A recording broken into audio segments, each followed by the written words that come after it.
Maka syariat ibadah puasa mengingatkan kita betapa pentingnya kita menahan diri, mencegah diri kita dari perbuatan zalim, mencegah diri kita dari perbuatan dosa dan maksiat. Karena hakikat ibadah puasa adalah al-imsak, menahan diri. Kita harus sanggup untuk menahan diri. Karena ibadah puasa disyaratkan Allah agar kita menahan diri dari makan dan minum yang halal, dari berhubungan intim suami istri yang halal. Kalau kita bisa meninggalkan perbuatan yang dilarang oleh Allah, padahal itu adalah halal, maka kita harus lebih bisa dan lebih mampu untuk meninggalkan perbuatan-perbuatan yang memang aslinya hukumnya haram, dilarang oleh Allah Subhanahu wa taala. Berapa banyak di antara kita umat muslim yang sadar atau tidak sadar masih berbuat kemusyrikan, masih ada yang durhaka kepada kedua orang tuanya, masih ada yang makan harta riba, masih ada yang makan harta anak yatim, masih ada yang mengkonsumsi narkoba, minuman keras, masih ada yang berzina, bahkan meminta untuk melegalkan perzinahan. Maka Idul Fitri hadir kepada kita untuk mengembalikan fitrah manusia yang sudah banyak melenceng dari jalan Allah. Allah menyatakan dalam surat Al-An'am ayat 155, inilah jalanku yang lurus, ikutilah jalan yang lurus itu. Tidak cukup kita hanya bersyahadat, tapi kita mengikuti jalan setan, kita mengikuti jalannya iblis. Kita diperintahkan oleh Allah untuk mengikuti jalannya Allah. Itulah yang kita minta setiap hari, 5 kali salat fardu minimal, belum lagi dengan salat sunnah. Di tiap rakaat kita memohon kepada Allah, ihdinas siratal mustaqim, ya Allah tunjukilah kami ke jalanmu yang lurus. Apakah ini cuma di lisan saja kita minta ke jalan yang lurus, tapi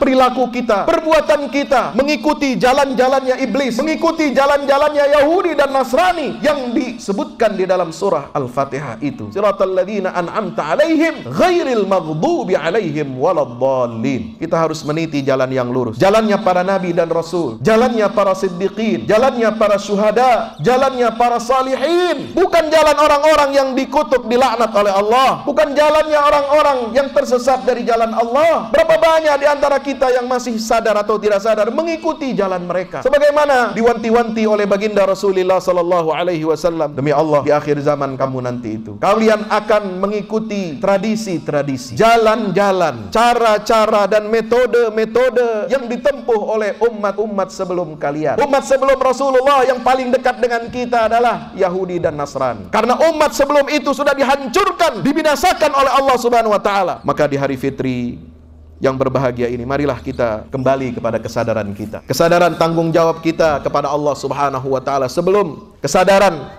tanggung jawab kita kepada sesama. Hablum minan nas. Hablum minan nas tidak akan diterima oleh Allah kalau kita tidak memiliki hablum minallah, tidak memiliki hubungan koneksi yang kuat dengan Allah, tali agama Allah itu dengan akidah yang benar, dengan pelaksanaan syariat yang benar, yang utuh, yang kafah, yang komprehensif. Dan hablum minallah inilah yang mengendalikan kita, mengendalikan diri kita, perbuatan kita dari perbuatan-perbuatan yang tercela. Kembalilah kita kepada fitrah yang suci ini agar kita selamat menghadap Allah Subhanahu wa taala dengan membawa iman, dengan membawa takwa, dengan membawa hati yang bersih, hati yang benar, tunduk patuh kepada aturan-aturan Allah. Ingatlah hari, kata Allah Subhanahu wa taala, yang tidak ada lagi berguna, tidak akan bermanfaat harta dan anak-anak kita, sudah, kecuali mereka hamba-hamba Allah yang datang nanti menghadap Allah dengan membawa hati yang bersih. Hati-hati dengan harta dan anak-anak kita. Alih-alih harta dan anak kita akan membahagiakan di dunia dan ataupun di akhirat, tapi kita terjerumus seringkali seperti halnya orang-orang kafir diingatkan oleh Allah dalam Al-Quran. Dalam surah Ali Imran ayat 10, sungguhnya orang-orang kafir tidak akan membela mereka nanti di hadapan Allah. Tidak akan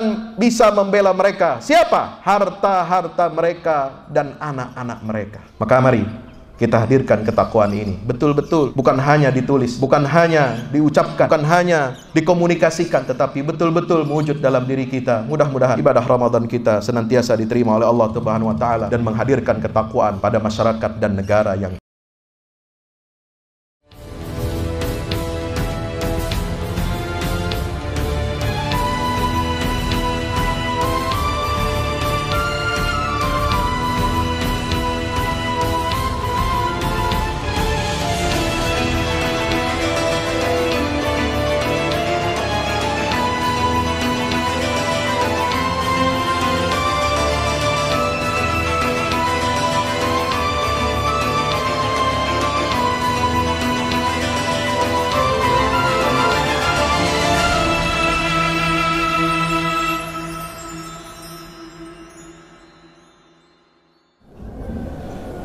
Assalamualaikum warahmatullahi wabarakatuh.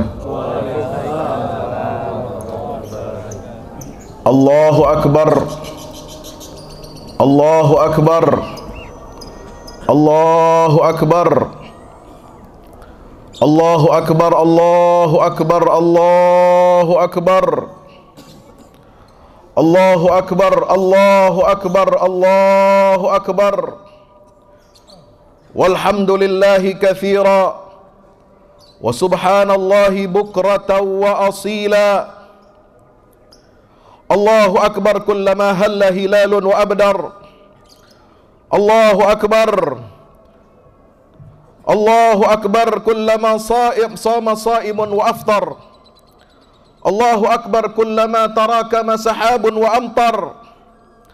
Allahu Akbar kullama nabata nabatun wa azhar. La ilaha illallah.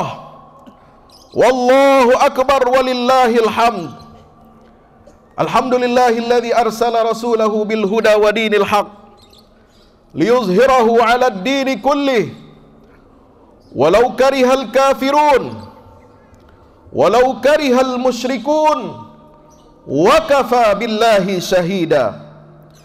Asyhadu an la ilaha illallah wahdahu la syarika lah wa asyhadu anna Muhammadan abdullahi wa rasuluh wa safiyuhu wa khaliluh salawatu rabbi wa salamuhu alaihi wa ala alihi wa ashabihi wa man tabi'ahum bi ihsanin ila yaumiddin.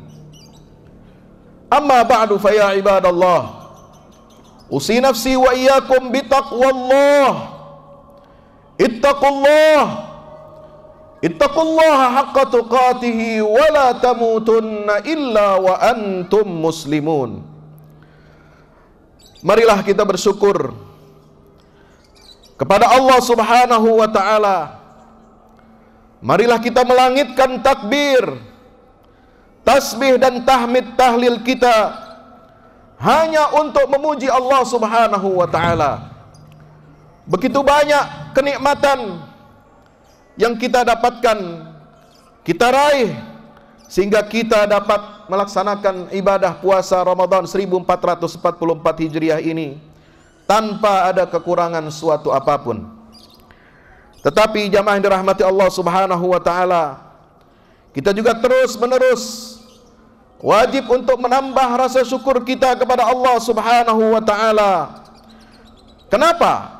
Karena di tengah-tengah kegembiraan kita, di tengah-tengah kita bergembira memanjatkan rasa syukur kita kehadirat Allah, di tengah-tengah kita semangat untuk mengagungkan asma Allah Subhanahu wa taala dengan kegembiraan, masih ada saudara-saudara kita di belahan dunia yang lainnya yang terancam kelaparan, yang terancam hidupnya di tengah-tengah konflik kemanusiaan, bahkan penjajahan dan penindasan di atas muka bumi ini, sebagaimana yang terjadi kepada saudara-saudara kita umat muslim di Palestina.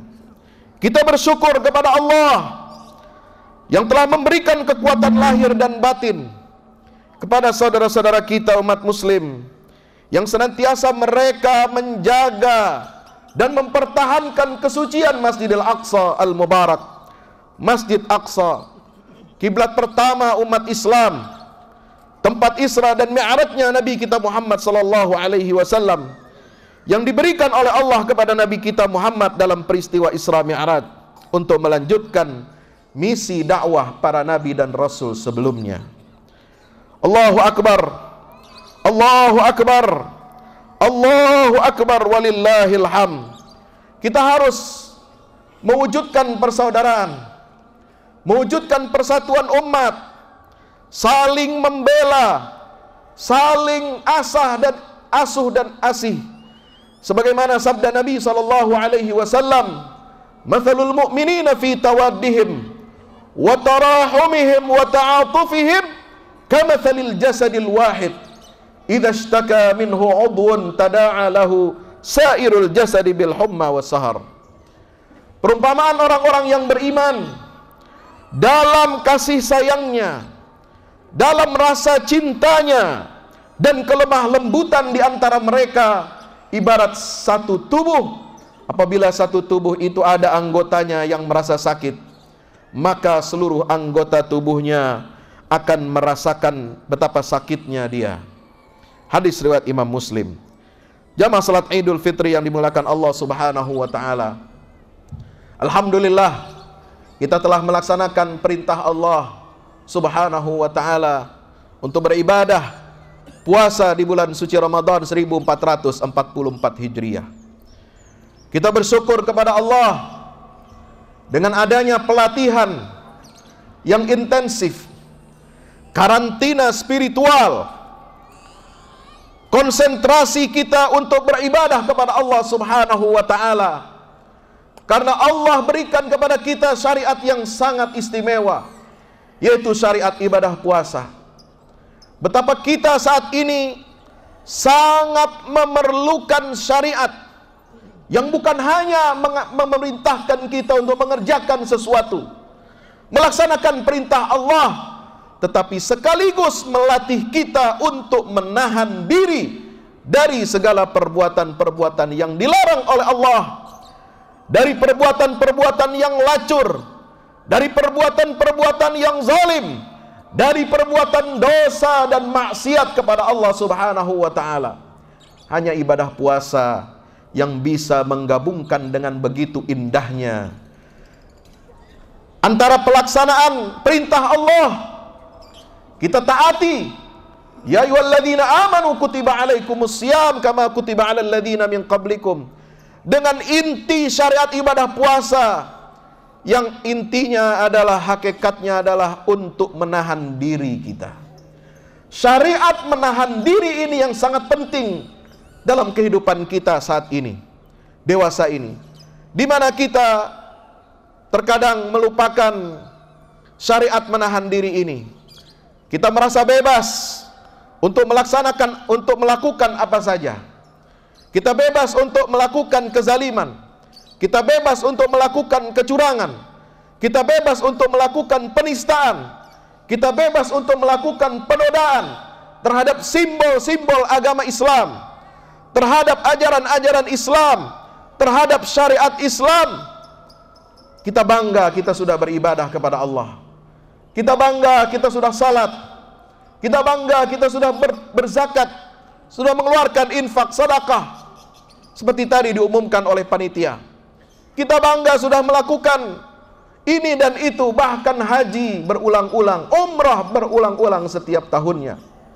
Tetapi masih ada di dalam diri kita perasaan atau dorongan atau bisikan yang kita turutkan hawa nafsu kita itu untuk melakukan berbagai dosa dan maksiat, meskipun kita sudah melaksanakan perintah-perintah Allah Subhanahu wa taala.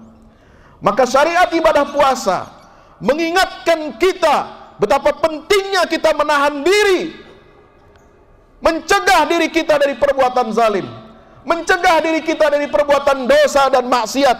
Karena hakikat ibadah puasa adalah al-imsak, menahan diri. Kita harus sanggup untuk menahan diri. Karena ibadah puasa disyaratkan Allah agar kita menahan diri dari makan dan minum yang halal, dari berhubungan intim suami istri yang halal. Kalau kita bisa meninggalkan perbuatan yang dilarang oleh Allah, padahal itu adalah halal, maka kita harus lebih bisa dan lebih mampu untuk meninggalkan perbuatan-perbuatan yang memang aslinya hukumnya haram, dilarang oleh Allah Subhanahu wa taala. Berapa banyak di antara kita umat muslim yang sadar atau tidak sadar masih berbuat kemusyrikan. Masih ada yang berdurhaka kepada kedua orang tuanya. Masih ada yang makan harta riba. Masih ada yang makan harta anak yatim. Masih ada yang mengkonsumsi narkoba, minuman keras. Masih ada yang berzina, bahkan meminta untuk melegalkan perzinahan. Apakah perzinahan dengan lawan jenis ataupun perzinahan dengan sesama jenis yang kita kenal dengan homoseksual. Masih ada di antara kita yang dia bangga mengatakan, saya muslim, saya beragama Islam, tapi saya tidak bersyariat. Nauzubillah, tsumma nauzubillah min dzalik. Apa maksud ucapan ini, saudara? Kita tidak boleh sebagai hamba Allah hanya boleh mengatakan, merasa selesai dengan Islam kita, cukup dengan bersyahadat asyhadu an la ilaha illallah wa asyhadu anna muhammadar rasulullah, tapi kita tidak tahu konsekuensi daripada syahadat itu. Kita bersyahadat, bersaksi bahwa tidak ada Tuhan kecuali Allah yang wajib untuk kita sembah, yang wajib untuk kita taati aturan-aturannya, syariat-syariatnya, yang wajib kita tunduk dan patuh kepada seluruh aturannya yang ada di alam semesta.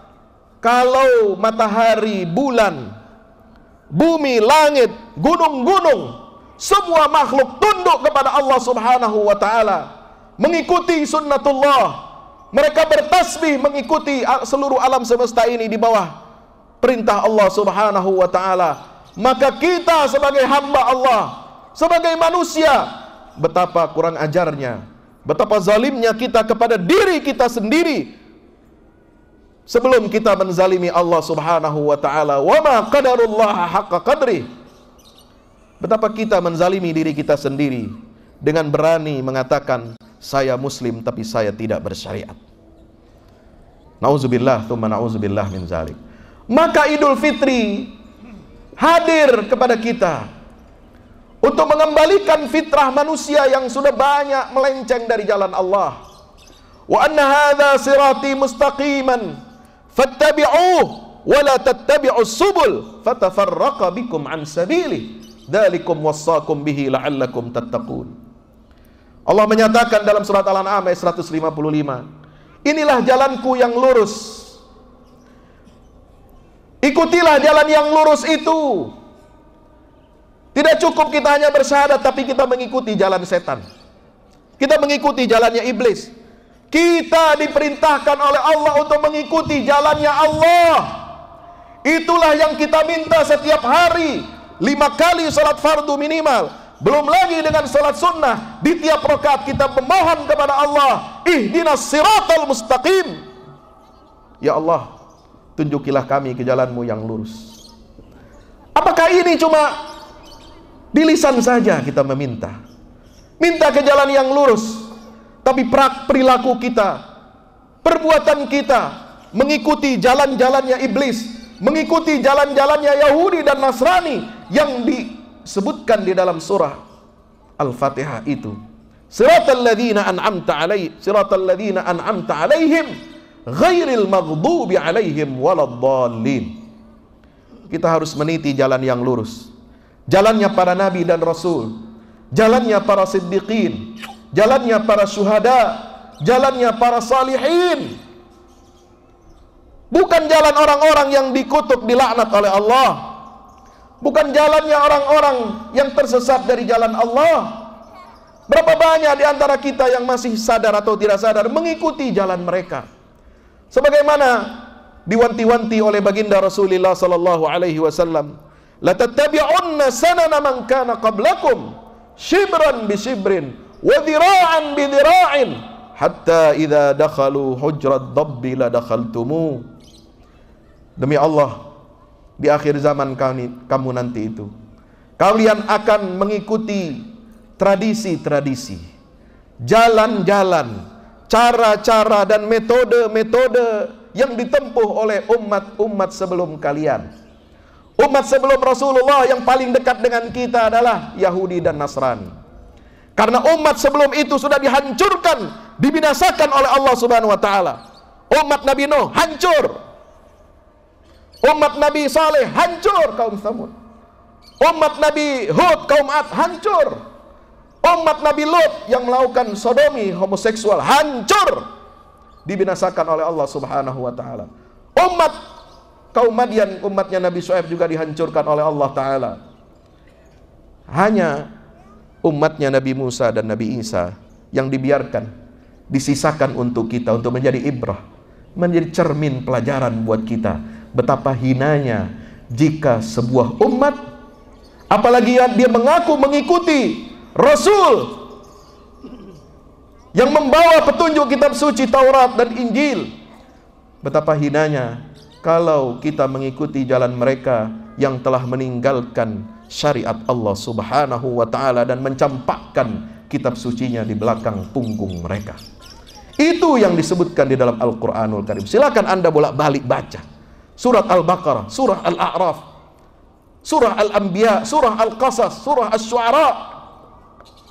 Hadirin ma'asyiral muslimin dimuliakan Allah Subhanahu wa ta'ala. Maka di hari fitri yang berbahagia ini, marilah kita kembali kepada kesadaran kita, kesadaran tanggung jawab kita kepada Allah Subhanahu wa ta'ala, sebelum kesadaran tanggung jawab kita kepada sesama. Hablum minan nas. Hablum minan nas tidak akan diterima oleh Allah kalau kita tidak memiliki hablum minallah, tidak memiliki hubungan koneksi yang kuat dengan Allah, tali agama Allah. Itu dengan akidah yang benar, dengan pelaksanaan syariat yang benar, yang utuh, yang kafah, yang komprehensif. Dan hablum minallah inilah yang mengendalikan kita, mengendalikan diri kita, perbuatan kita dari perbuatan-perbuatan yang tercela. Apakah menyakiti tetangga? Apakah menyakiti saudara kerabat sendiri? Apakah menyakiti hati orang tua? Apakah menyakiti anak kita, durhaka kita kepada anak kita? Bukan hanya anak yang durhaka kepada orang tua, saudaraku, tapi banyak di antara kita orang tua yang durhaka kepada anaknya. Bagaimana orang tua bisa durhaka kepada anaknya? Dia tidak memberikan pendidikan akidah, pendidikan agama yang baik untuk anaknya.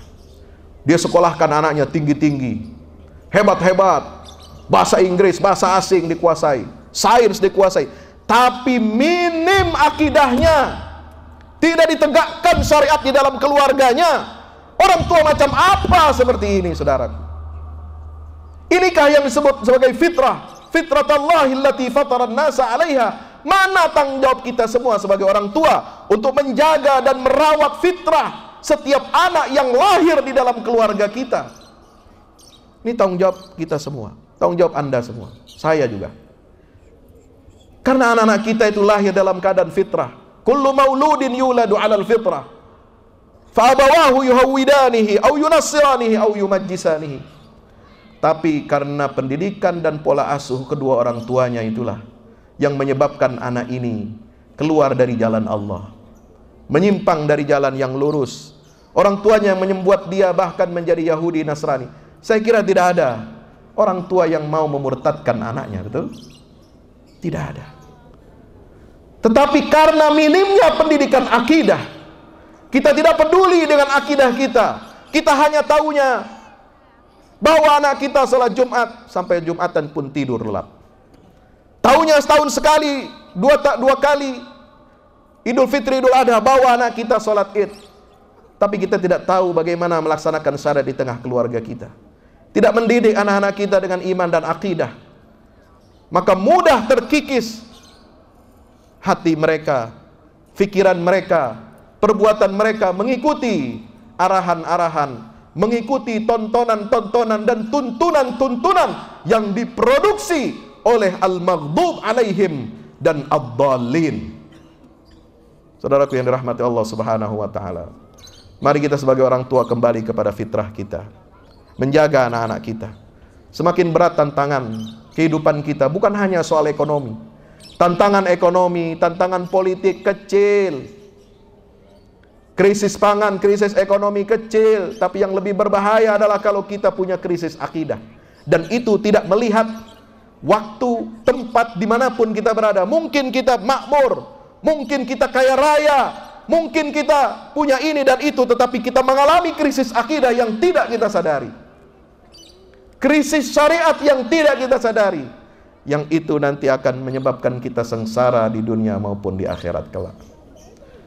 Kembalilah kita kepada fitrah yang suci ini, agar kita selamat menghadap Allah Subhanahu wa ta'ala dengan membawa iman, dengan membawa takwa, dengan membawa hati yang bersih, hati yang benar, tunduk patuh kepada aturan-aturan Allah. Yauma la yanfa'u malun wala banun illa man atallaha biqalbin salim.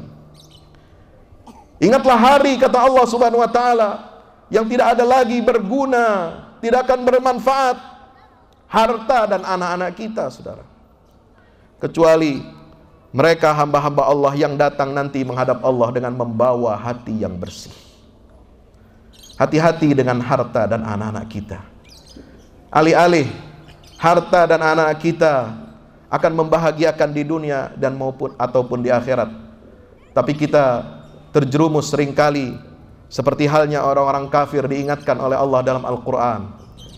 Dalam surah Ali Imran ayat 10, Innal ladzina kafaru lan tughniya anhum amwaluhum wa auladuhum minallahi syai'a wa ulaika hum waqudun nar. Sungguhnya orang-orang kafir tidak akan membela mereka nanti di hadapan Allah. Tidak akan bisa membela mereka. Siapa? Harta-harta mereka dan anak-anak mereka. Sudah capek lelah kita mengumpulkan harta di dunia ini. Banting tulang, peras keringat siang malam kita mengumpulkan harta. Kita sibuk dengan dunia. Kita sibuk mengasuh anak-anak kita, menjaga dan merawat mereka hingga dewasa, tetapi kita tidak perlakukan harta itu dan anak itu sebagai aset investasi akhirat kita. Sehingga yang terjadi adalah sebagaimana perilaku orang-orang kafir yang disebutkan dalam Al-Quranul Karim. Surah Ali Imran ayat 10. Mereka hanya untuk dijadikan alat pamer kekayaan. Berapa banyak sekarang, zaman sekarang ini? Apakah itu pejabat? Saya tidak mau menyebut oknum, karena terlalu banyak. Oknum 1-2 Pak. Terlalu banyak oknum. Maka kita tidak bisa menyebut lagi oknum. Terlalu banyak pejabat di pusat maupun di daerah. Bahkan dia yang merasa tidak terpantau oleh media, sesuka hatinya memamerkan kekayaan, memamerkan hedonisme, memamerkan materialisme, seolah-olah itu yang menjadi pakaian dia di dunia. Tetapi itu tidak akan bisa menyelamatkan dia kelak nanti di akhirat, saudara. Lan tughni anhum amwaluhum wala auladuhum minallahi syai'a. Anak-anak kita juga harus kita jadikan mereka sebagai sarana kita, jembatan kita untuk meraih surganya Allah. Bukan untuk apa-apa kita melahirkan anak ini, Pak. Ibu-ibu sekalian, bukan untuk bangga kita, bukan hanya untuk menjawab kalau silaturahim, Syawalan, Idul Fitri, udah punya anak atau belum, berapa anaknya, sekolah di mana, keren ya, sekolah di luar negeri ya. Enggak. Anak itu akan berarti dan berharga buat kita manakala harta dan anak-anak itu menjadi jembatan kita untuk menuju surganya Allah. Kita didik mereka dengan iman yang benar, dengan akidah yang benar, dengan syariat yang benar.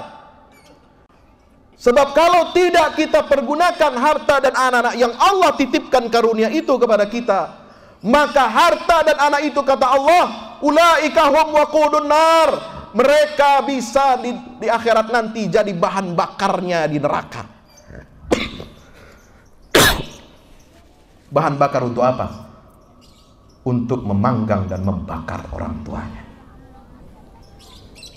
Harta itu akan membakar, memanggang sang pemiliknya di dunia, yang dia tidak pernah syukuri kepada Allah Subhanahu wa ta'ala, yang dia tidak pergunakan untuk kebaikan-kebaikan, malah dia gunakan untuk berfoya-foya, untuk flexing, untuk bermaksiat, untuk semakin jauh dari jalan Allah Subhanahu wa ta'ala.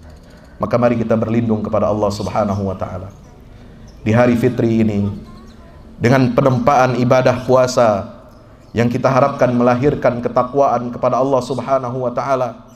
Kita senantiasa berdoa berlindung kepada Allah. Ya Allah, Zat yang maha agung, yang maha besar, jagalah iman dan Islam kami, jagalah akidah kami, jagalah anak-anak kami, suami dan istri kami, agar kami senantiasa dapat meraih ridha-Mu ya Allah. Jadikan kami keluarga-keluarga surga, keluarga-keluarga yang akan bersama-sama menuju surga-Mu ya Allah. Ya Allah, ya Tuhan kami, jadikanlah kami, anak-anak kami, istri kami, suami kami menjadi hamba-hamba-Mu yang muttaqin. Dan ketakwaan itu tidak cukup hanya untuk pribadi kita, tapi ketakwaan harus mewujud di tengah-tengah masyarakat, di tengah-tengah negara.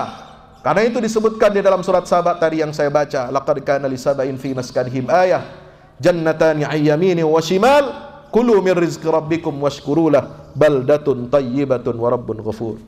Ketakwaan setiap warga negara, ketakwaan rakyat, ketakwaan pemimpin, ketakwaan pejabat, ketakwaan para penyelenggara negara harus hadir dalam kehidupan kita agar Allah memberkahi bumi Indonesia ini. Kita sudah diberikan kekayaan alam yang luar biasa, tetapi habis, rusak ekosistemnya, diporoti oleh tikus-tikus, dibawa lari oleh orang-orang tidak bertanggung jawab, sehingga kekayaan alam yang mestinya mencukupi untuk kita dan anak cucu kita habis, tidak tersisa, dan kita hanya mendapatkan sampahnya, kita hanya mendapatkan limbahnya, dan kita hanya mendapatkan remahan, bahkan tanggungan hutang untuk anak cucu kita. Kenapa? Karena kita tidak bertakwa kepada Allah. Takwa hanya di bibir. Dalam surat keputusan, apakah itu keputusan presiden, menteri, gubernur, jabatan, wali kota, bupati, dengan rahmat Allah Ta'ala yang Maha Esa, Maha Kuasa, hanya ditulis tapi tidak ada ruhnya. Maka mari kita hadirkan ketakwaan ini betul-betul, bukan hanya ditulis, bukan hanya diucapkan, bukan hanya dikomunikasikan, tetapi betul-betul mewujud dalam diri kita. Mudah-mudahan ibadah Ramadan kita senantiasa diterima oleh Allah Subhanahu wa taala dan menghadirkan ketakwaan pada masyarakat dan negara yang kita cintai ini. Barakallahu li wa lakum fil Qur'anil azim wa nafa'ani wa iyyakum ma fi minal ayati wa dzikril hakim. Alhamdulillah wassalatu wassalamu ala Rasulillah wa ala alihi wa sahbihi wa mawalah. Ibadallah, usi nafsi wa iyyakum bittaqwallah. Ittaqullaha haqqa tuqatih wa la tamutunna illa wa antum muslimun. Ilamu anna Allah amarakum bi amrin bada fi binafsi wa thanna bi malaikati musabbihati bi qudsih. Faqala ta'ala inna Allah wa malaikatahu yusalluna 'alan nabi ya ayyuhalladzina amanu sallu 'alaihi wa sallimu taslima. Allahumma salli wa sallim wa barik ala Muhammad wa ala alihi wa sahbihi wa barik wa sallim ajma'in. Wardallahum an sadatina arba'atil khulafa'ir rasyidin Abi Bakr wa Umar wa Uthman wa Ali wa an sa'iris sahabati wat tabi'in wa man tabi'ahum bi ihsanin ila yaumiddin wa 'alaina ma'hum bi rahmatika ya arhamar rahimin. Allahumma ighfir lil muslimin wal muslimat wal mu'minina wal mu'minat al ahya'i minhum wal amwat innaka ya rabbana sami'un qaribun mujibud da'awat. Allahumma ansuril islam wa izzal muslimin wa adhill asyirka wal musyrikin wa ahlik a'da'aka a'da'ad din. Allahumma arinal haqqa haqqan warzuqna ittiba'ah wa arinal batila batilan warzuqna ijtinabah. Rabbana zalamna anfusana wa illam taghfir lana wa tarhamna lakunanna minal khasirin. Rabbana la tuzigh qulubana ba'da idh hadaytana wa hab lana min ladunka rahmah innaka antal wahhab. Rabbana hab lana min azwajina wa dhurriyyatina qurrata a'yun waj'alna lil muttaqina imama. Ya Allah, Tuhan kami, ampuni dosa-dosa kami, dosa-dosa orang tua kami, dosa-dosa anak cucu kami, dosa-dosa suami istri kami, dosa-dosa pemimpin-pemimpin kami, dosa-dosa orang-orang yang bermaksiat. Ya Allah, tunjuki kami dan mereka ke jalan-Mu yang lurus. Ya Allah, jalan yang Kau ridhai. Ya Allah, bimbing kami untuk bisa mendidik anak-anak kami ke jalan-Mu. Ya Allah, menjaga dan merawat anak-anak kami untuk kembali kepada fitrah-Mu. Ya Allah, ya Allah, di hari yang fitri ini jadikan hati-hati kami hati-hati yang bertakwa, hati-hati yang senantiasa taat dan tunduk patuh kepada aturan-aturan syariat-Mu. Ya Allah, jadikanlah pemimpin-pemimpin kami sebaik-baik contoh dan tauladan kepada kami. Ya Allah yang maha membolak-balikan hati, balikkanlah hati para pemimpin kami, rakyat kami, keluarga kami. Balikkan hati mereka dari mengikuti syahwat nafsunya, dari mengikuti jalan iblis yang Kau kutuk, menjadi mereka mengikuti jalan-Mu yang lurus. Ya Allah ya Karim. Rabbana atina min ladunka rahmah wa hayyi' lana min amrina rasyada. Rabbana atina fid dunya hasanah wa fil akhirati hasanah wa qina adzaban nar. Wa sallallahu ala nabiyyina Muhammad wa ala alihi wa sahbihi wasallam walhamdulillahi rabbil alamin. Allahu akbar, Allahu akbar, Allahu akbar. La ilaha illallah wallahu akbar. Allahu akbar walillahil hamd. Taqabbalallahu minna wa minkum, taqabbal ya Karim. Terima kasih atas perhatiannya, mohon maaf atas segala kurangnya. Wassalamualaikum warahmatullahi wabarakatuh.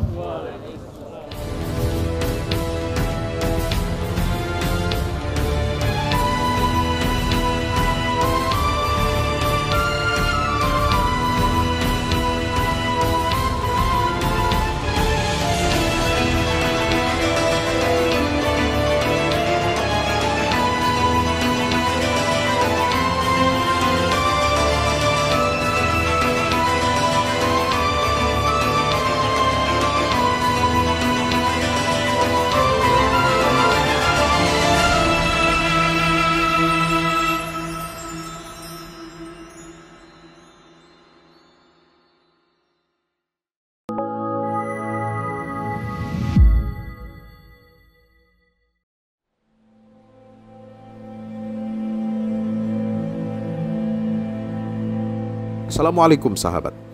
Dari 3 unsur yang ada pada manusia, yakni tubuh, akal, dan jiwa, yang lebih banyak diperhatikan oleh manusia umumnya adalah tubuh dan akal.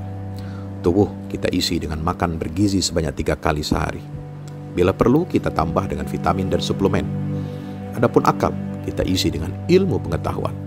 Ilmu apa saja kita pelajari, kita baca, kita berikan nutrisi untuk akal. Akan tetapi kita abai dengan tidak memberikan nutrisi bagi jiwa. Padahal kualitas jiwa itulah yang menentukan mutu hidup kita, baik di dunia maupun terlebih lagi masa depan hidup kita di akhirat. Dan ajaran Islam memenuhi ketiga aspek itu. Iman untuk akal, Islam untuk tubuh, ihsan untuk mengisi jiwa yang kosong, mengisi nutrisi roh kita. Disinilah pentingnya tazkiyatun nufus. Belasan tahun lamanya Nabi Muhammad SAW mendakwahkan tazkiyatun nufus, penyucian jiwa kepada para sahabat. Sewaktu tinggal di Makkah, beliau membimbing dan membina keimanan para sahabat di rumah Arqam bin Abil Arqam. Di rumah itulah pusat pendidikan spiritual penyucian jiwa. Sayangnya, aktivitas inilah yang hilang di tengah muslimin. Kita tinggalkan salah satu kewajiban dan tujuan terbesar diturunkannya Al-Quran, yaitu tazkiyatun nufus. Dampaknya tidak main-main. Kita pun dipandang sebagai umat yang lemah, tidak berwibawa, tanpa marwah, dan tidak dianggap memiliki kekuatan menggetarkan. Buku yang berada di tangan pembaca budiman ini ditulis dalam rangka menggerakkan aktivitas tazkiyatun nufus sebagai upaya menghadirkan perubahan yang revolusioner dalam arti sesungguhnya di negara kita dan bahkan dunia Islam. Disajikan dengan pembahasan yang argumentatif dan bahasa yang mudah dipahami, buku ini dihadirkan untuk mengingatkan setiap muslim agar bersungguh-sungguh membenahi karut-marut yang mendera bangsa dan negara tercinta ini. Dengan membaca dan merenungi kandungan buku ini, semoga kita bersama-sama terpanggil untuk memperbaiki diri kita, keluarga, masyarakat, dan tentunya bangsa dan negara Indonesia. Dan semua itu bermula dari penyucian jiwa kita. Wassalamualaikum warahmatullahi wabarakatuh.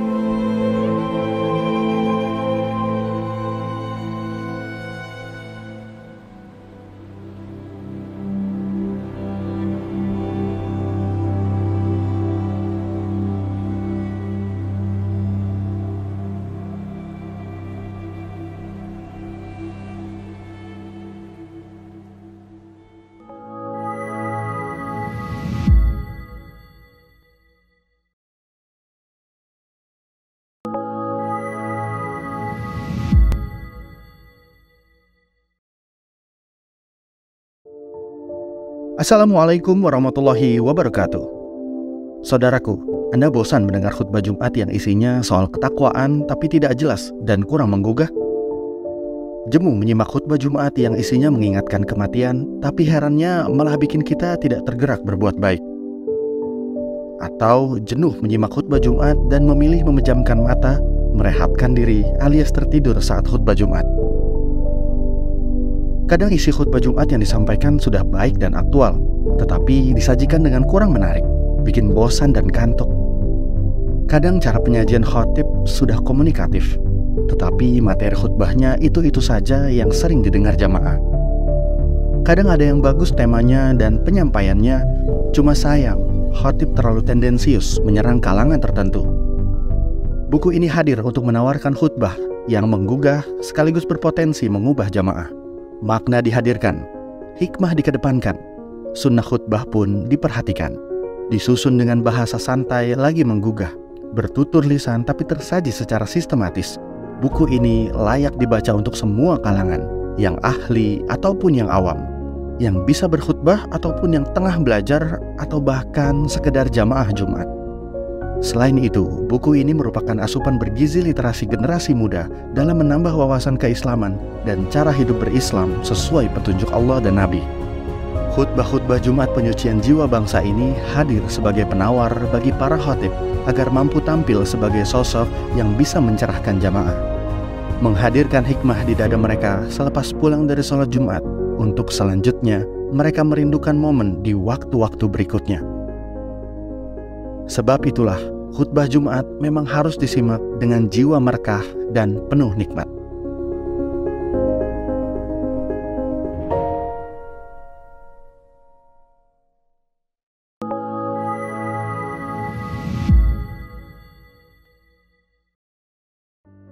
Assalamualaikum warahmatullahi wabarakatuh. Di zaman dan era global yang semakin menuntut kita untuk terus bergerak, ada kebutuhan yang senantiasa harus kita penuhi dalam kehidupan kita. Zaman di mana segala kebutuhan terasa sangat mendesak. Salah satunya adalah kebutuhan sarana dakwah Al-Quran sebagai pusat peradaban. Al-Fahmu Institute hadir demi menjawab kebutuhan akan sarana dakwah Al-Quran di era masa kini. Kami melihat latar belakang yang ada untuk menjawab tuntutan seperti kebutuhan sarana dakwah Al-Quran yang meningkat di ibu kota, kebutuhan akan pusat pembibitan hafiz Al-Quran, kebutuhan pusat pengkajian Al-Quran, kebutuhan akan pusat dakwah kreatif berbasis Al-Quran, kebutuhan sarana media perekat umat Islam, ibu kota dan Indonesia, juga kebutuhan akan adanya sarana pusat kaderisasi guru tahfiz dan mufasir di ibu kota. Yayasan Al-Fahmu International Indonesia sedang membangun gedung pusat dakwah Quran yang berlokasi di Jalan Pengukiran 3, Pekojan, Tambora, Jakarta Barat. Gedung pusat dakwah Quran ini insya Allah akan menjawab tantangan dan kebutuhan akan sarana dakwah Al-Quran yang ada, seperti yang digagas oleh Direktur Al-Fahmu Institute, Kiai Haji Fahmi Salim MA, yaitu tugas peradaban kita semua adalah untuk berperan dalam menerjemahkan cetak biru peradaban, yaitu Al-Quran, dalam dunia nyata. Kami mengajak jamaah semua untuk ikut dalam perdagangan yang tidak merugi ini, sebagaimana yang disampaikan dalam Al-Quran Surat Fatir ayat 29-30, yang artinya, sesungguhnya orang-orang yang selalu membaca kitab Allah dan mendirikan sholat, dan menafkahkan sebahagian dari rezeki yang kami anugerahkan kepada mereka, dengan diam-diam atau terang-terangan, mereka itu mengharapkan perniagaan yang tidak akan merugi, agar Allah menyempurnakan kepada mereka pahala mereka, dan menambah kepada mereka dari karunia-Nya. Sesungguhnya Allah Maha Pengampun lagi Maha Mensyukuri. Gedung Pusat Dakwah Quran Al-Fahmu Institute terdiri dari 4 lantai, di mana di lantai 1 terdapat Masjid Quran Mulia, dan di setiap lantainya insya Allah diperuntukkan demi berlangsungnya tugas mulia dalam perjuangan dakwah Al-Quran.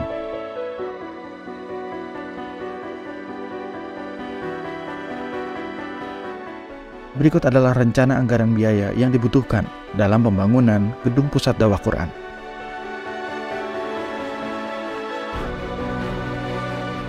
Dalam kesempatan yang mulia ini, kami mengajak jamaah semua untuk ikut dalam gerakan sedekah Lailatul Qadar di setiap malam ganjil di bulan Ramadan. Salurkan melalui nomor rekening berikut ini.